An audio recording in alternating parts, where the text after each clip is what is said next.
We would like to open this episode with a trigger warning as it contains discussion of eating disorders, body image issues, and/or weight loss or management. This episode also contains discussion of racism, bigotry, and/or other race-based trauma. If this does not feel safe for you at this time, please skip the episode and come back to it if and when you're ready. Yoga is not even ours to claim. It was not even originated by white or black people. A community that is not actively anti-racist is causing harm, and causing harm is the opposite of helping people with their wellness. Hi everyone, I'm Ashley Brooke James. And I'm Elizabeth Moore, co-founders of TRILUNA, and this is the Wellness Community Magic Podcast, a podcast where we settle in, get cozy, and talk hard truths about the wellness world. We're here to take on diet culture by making self-care realistic, sustainable, and inclusive. We have a pro-donut, anti-racist Glenda-the-good-witch agenda, so join us on our journey to build community and redefine wellness. Let's get started.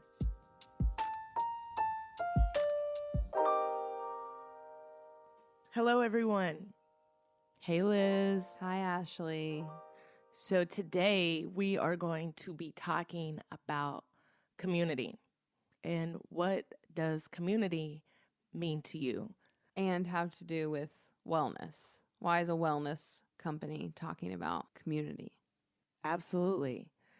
So let's tell the people a little bit about yourself and what community means to you in the world of wellness. Yeah. We really, as a company, believe that wellness and community are intertwined because we believe that you are only as well as your community is well. We say that a lot. And what that means is that it's really hard to be a healthy individual in a sick community. When I say sick community, I mean communities that are experiencing a lot of racism, communities that are underfunded or that don't have access. Wellness is a privilege, right? We've talked about that quite a bit. And so having a community with a lot of privilege makes wellness easier. I first knew that community and wellness were intertwined when this was a few years ago, maybe like 4 or 5 years ago. There was a big women's march in Nashville, and I went with a group of my friends. I call them my witches. It's like my group of best friends. And then some of our partners and other friends, and we all went down and went to the march, and just kind of like casually in passing, we were talking about this thing that I have, this thing in my mind where I often have thoughts that scare me, and that it's happened to me all my life. And it's usually things around like things that would make me a pariah to my community, things that would ostracize me from my community.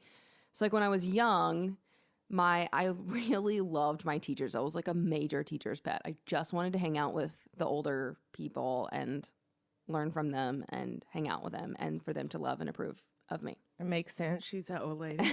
But I remember one time one of my teachers was like bent down and was like really close to my face and was like helping me work on a math problem because math is hard for me.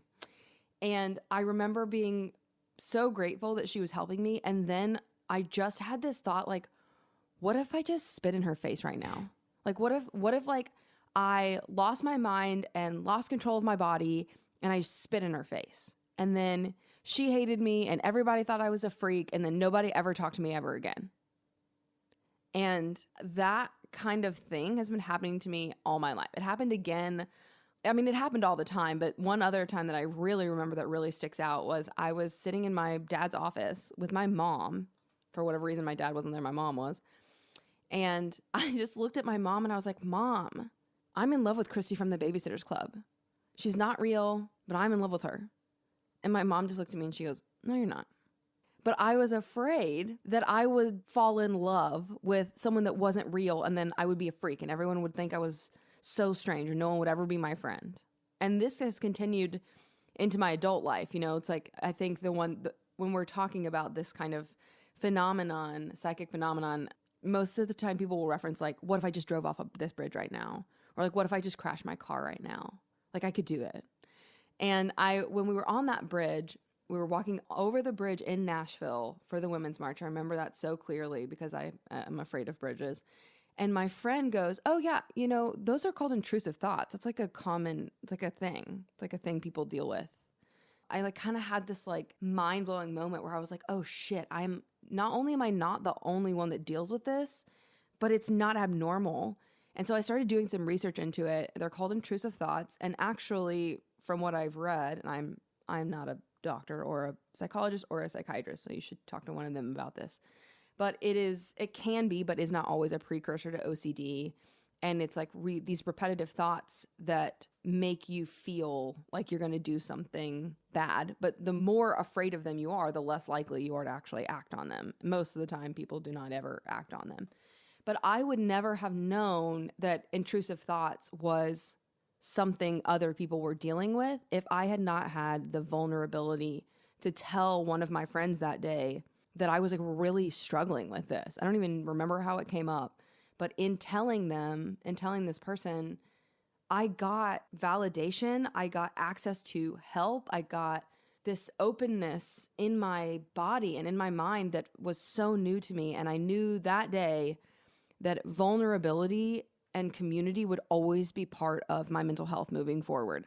We created a workshop shortly after that, literally about this, called Shining a Light on Mental Health, which is literally about being vulnerable about what you're dealing with and what you're struggling with, and understanding that you are not alone. You're not the only one dealing with that, and that help is available to you when you're ready to seek it, when you're ready to admit that you need or want the help. So to me, community is a large part of my health for that reason. I don't think I ever heard the whole story in full, and I want to thank you for sharing that. For me, I think it really came when I found yoga. I've had communities, and when it came to wellness, it was more around my sports groups, right? Those were the people, but it really dealt more with the physical. But I think what yoga allowed me to do was take the physical and bring it into the deeper stuff and really get vulnerable. I would say that I became the most vulnerable when I first started my yoga teacher training, because I had never been in a position where everybody kumbaya in a circle and talk about their feelings. So my first yoga teacher training, we had no access to internet or regular TV or anything. We were just in a house with strangers and we had to talk. And, you know, after the first night of getting to know each other, we start to talk about our fears of being there. And then it leads to other things. And I've never really been in a position. I've only been to therapy before that time, only one time. So I never knew what that looked like and what that felt like. And at that moment, I really didn't know this was like my wellness community. They were just my yoga friends, you know. They understood me. We did yoga, we understood. So fast forward to our yoga teacher training.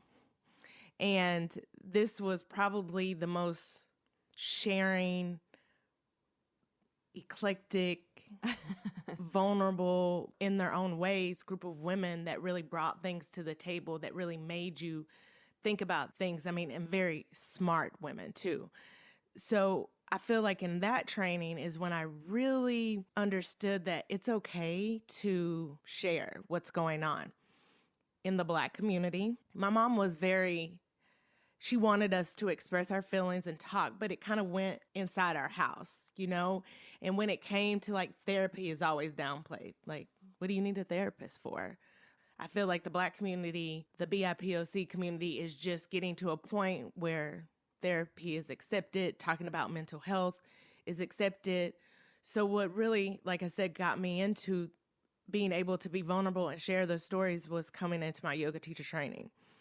And being a partner with Liz, a woman who is very open to sharing, it has allowed me to be more vulnerable. I mean, still to this day, I'm like very close-lipped about a lot of things. And Liz is like, you should share that. You should make that a part of your story. She never pressures me. She just says when you're ready. But it is a sense of relief. And it's just like, to me, on the physical, the stress that we hold in our body and that I can physically feel It's like when I do the stretches and everything, I'm letting it out. But when I open my mouth and I'm able to share stories that are relatable with other women, men, it is a sense of relief. And it feels good to know that you're not the only one. So we both have had these really powerful experiences with community and sharing and the power of vulnerability. So one thing that we both did, kind of without even meaning to come to the same conclusion, we decided that sharing circles were going to be a big part of our company. Pre-2020, way before COVID, When things were somewhat normal. When things were normal, we used to do retreats. And they're still to this day probably one of the favorite parts of our company. Very much so. It is a weekend of everything that we do and an opportunity for people to transform their perspective. Yeah. And we do these sharing circles kind of as like the catalyst of the weekend.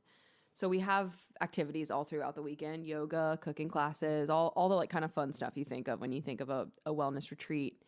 But we do these sharing circles after our big outdoor dinner under the stars on usually the Saturday night of a retreat. And those are so incredibly, like people remain bonded after those experiences, not just to us, but to each other. They're really powerful. The first retreat, Liz and I knew maybe 2 people outside of our team. And so we have a group of women that's come together and they don't know each other. And it was just so powerful for women to be so vulnerable and share like deep stories and not realizing that the woman right beside them is fighting to have those words come out of their mouth. We create an environment, they create an environment that trust is built just based on the fact that people are able to share without judgment. Liz and I create a safe space for them, but they create the environment. I feel like as a community, we are often silenced by things that don't go with the norm, like what you spoke of earlier. Like you didn't know there was a whole community that was having the same thoughts as you. And I think that we are able to bring that down a little bit. And for everyday people who are going about it, and when they take that time to like work on themselves, it's right there in their face. Their community is right there. And I feel like that's why the bond, and they're able to keep that going because they're just like us. They're looking for a community that they're able to share with. Yeah, and those retreats are a unique study in community wellness because they are women of all races, backgrounds, ages, financial status. Like it has been a really wild experience share as well. And that's why we talk about community so much. It's been an incredibly powerful tool for healing in our personal practices and in our practice as a business since day one. And the reason why we started this business is Liz and I wanted people from different backgrounds to be able to come together. And it started with us. You know, it started with a Black woman and a white woman coming together with the intention to build a diverse community, not only from our dream team members, but the people that we welcome into this space. Yeah, it's hard to have a conversation about community and not talk about race and racism and what our country is going through right now. We get asked a lot what being anti-racist has to do with wellness. Whew. And you were asked this recently at a yoga class, and you had some thoughts on it. And I am wondering if you would share those thoughts.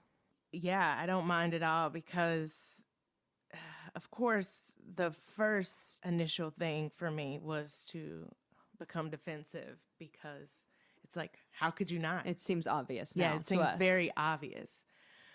But I mean, there was a list of things, and I made a post about this, and I'll just kind of go through this. But when I first think about it, I was like, yoga is not even ours to claim. It was not even originated by white or Black people. It was a practice that was taken and whitewashed pretty much like everything else.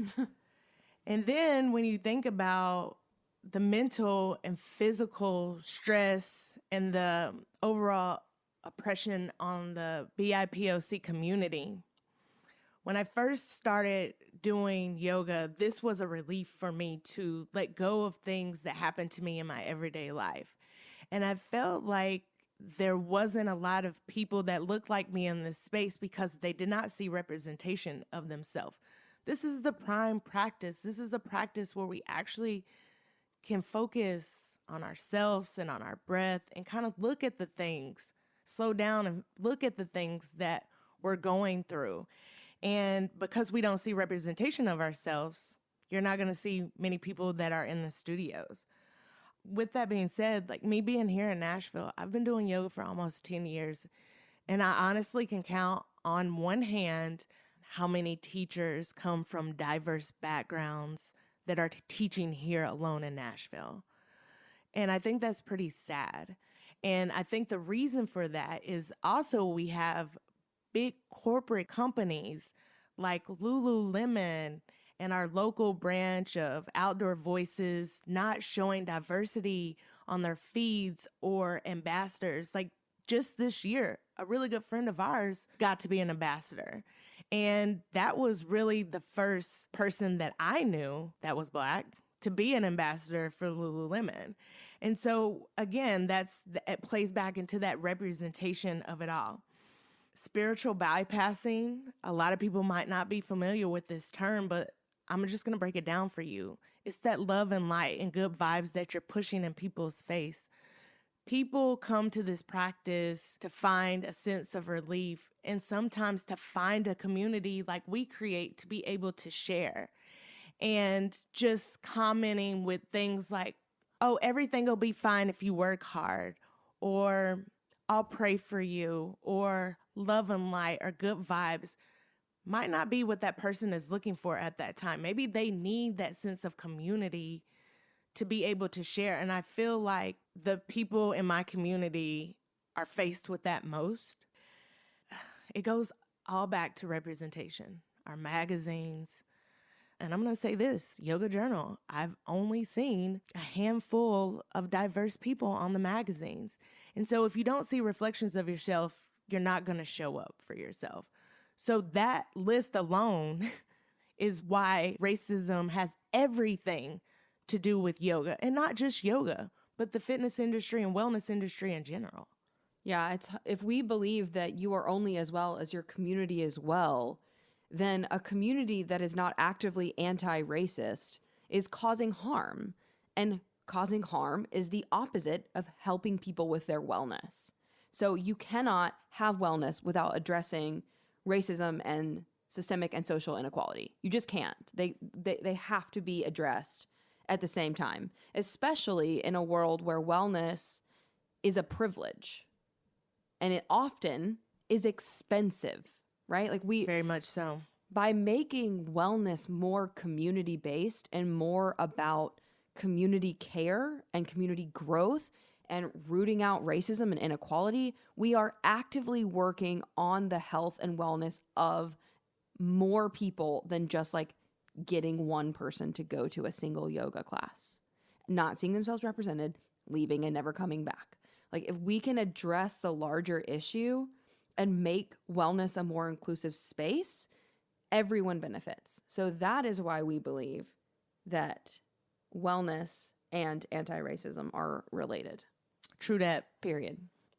Another reason why I think you don't have more people of diverse backgrounds showing up in, I'm just going to put on Nashville studios, is because everything is so power yoga focused. Everything is headstands and splits and all that jazz. And I've been doing yoga for a very long time, and some of that stuff still intimidates me.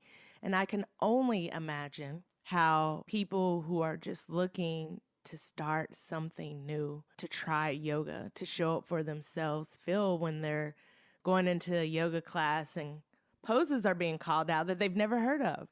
So here at TRILUNA, we were, again, intentional about designing our classes for beginners. We have a very beginner's mindset approach. Yeah, I have a lot of back problems, and I've had a lot of digestive issues and a lot of health issues throughout my life. And I also had a pretty aggressive eating disorder, which I talked about, I think, on the last podcast. And so when I first found yoga, I found power yoga. And I was like, what is this mess? Like, everyone in here is tall, super thin, super white, and doing these like crazy advanced poses. And I felt like an idiot. I was like, what am I doing here? I don't know how to do this. I look stupid. No one's helping me. I don't want to do this. And I didn't do yoga again for like 3 years after that experience. It wasn't until I found a studio, which is a studio that Ashley and I both went through our yoga teacher training. Ashley's second, my first. Shout out to Kali Yuga Yoga. Kali Yuga in Nashville. It wasn't until I found them and I found a community that made me feel comfortable getting started that I was able to fall in love with yoga. It was actually in restorative yoga. So if you don't know restorative yoga, it is like a series of long, slow holds that are designed to be relaxing. So it's almost always laying down. Y'all, it feels so good. It's amazing. It's literally an adult nap. Yeah, it's an incredible practice. Actually, I used to teach it at the YMCA, and my mom and dad used to come, and I saw so much progress in their body, in their like limbs and their joints, and like their ability to get into these poses just from doing it once a week on Friday nights. Shout out to Nancy and Paul. Hey, Love Mama you guys. Nancy. Daddy Paul. Daddy Paul. Mama Nance. But seeing that progress in them was incredible for me. And it was also like they were able to do that because it was a community that felt safe for them. It was a practice that felt safe for them.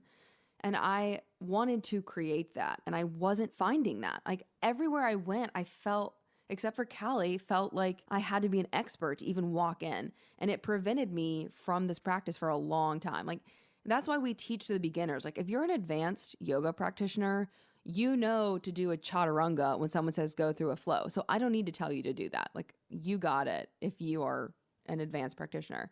But if you've never been, you need to know what going down to your knees and then to your chest and then to your chin. Like you need actual cues that help you understand what that means and not just some like esoteric philosophy on movement, like move like a snake in heat or whatever, you know, like Not a snake in heat. You need advice that helps and that makes sense to you. And so that's a huge part for us in community is building a community where you feel like you can come in and get started and you can mess up and it's totally fine. And that's why we weren't studio teachers either. Both of us wanted to be a part of a realistic community. So we worked at a lot of YMCAs.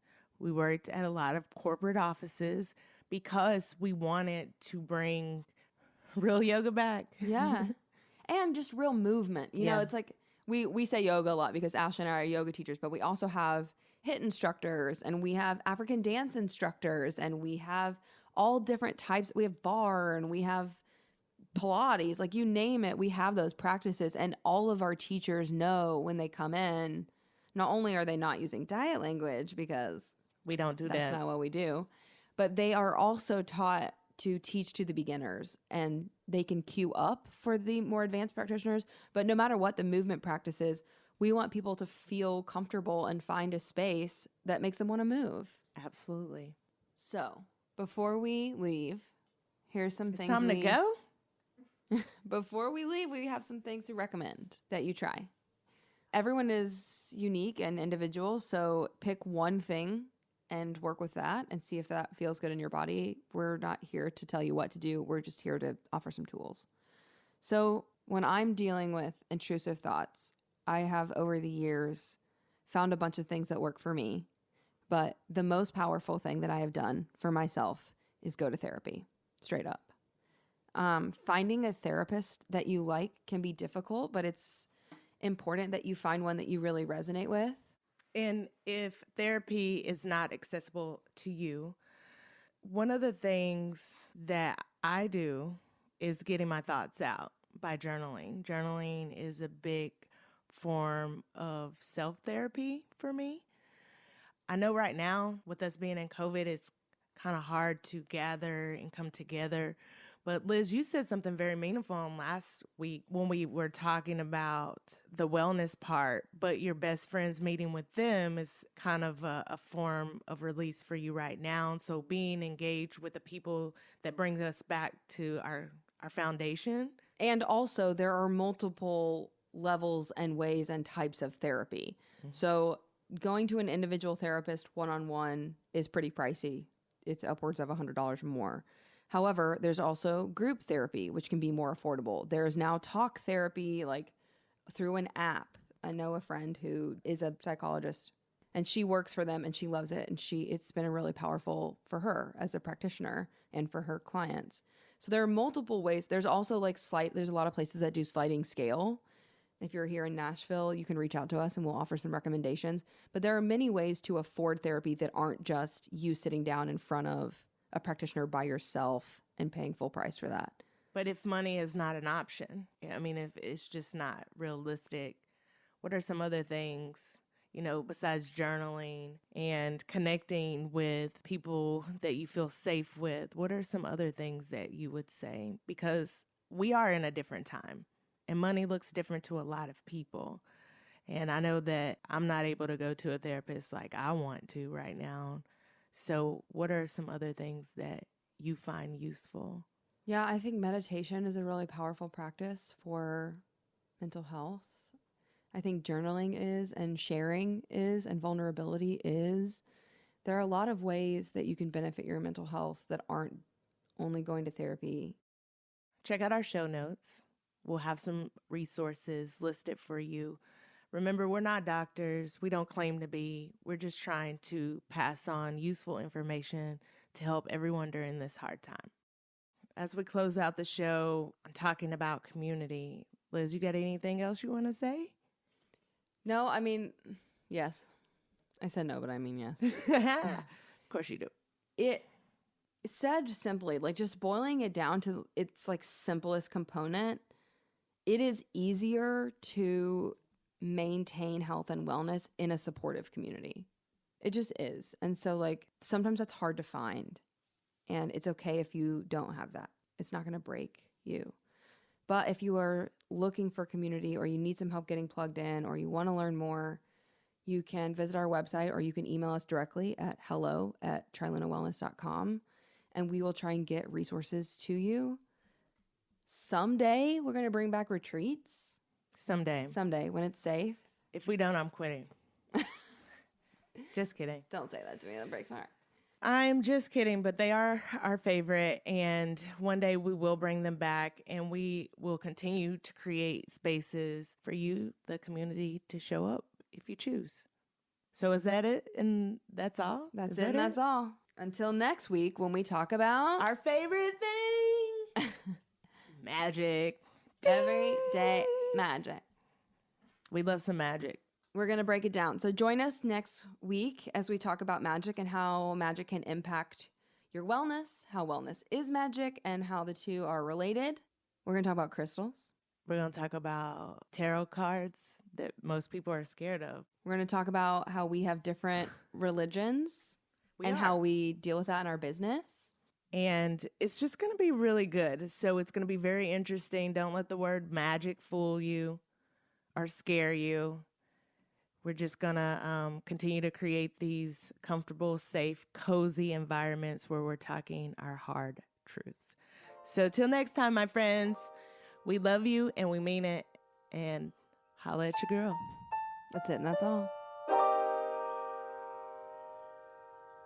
Thanks for listening to the Wellness Community Magic Podcast. We're so excited to be able to share our thoughts with you and bring compassion to the wellness space. Take what you've learned today to a friend or colleague and tune in next time for more tough but necessary conversations about the future of self-care. If you are interested in learning more about TRILUNA or pre-ordering one of our wellness gift boxes for a loved one, check out our website at trilunawellness.com.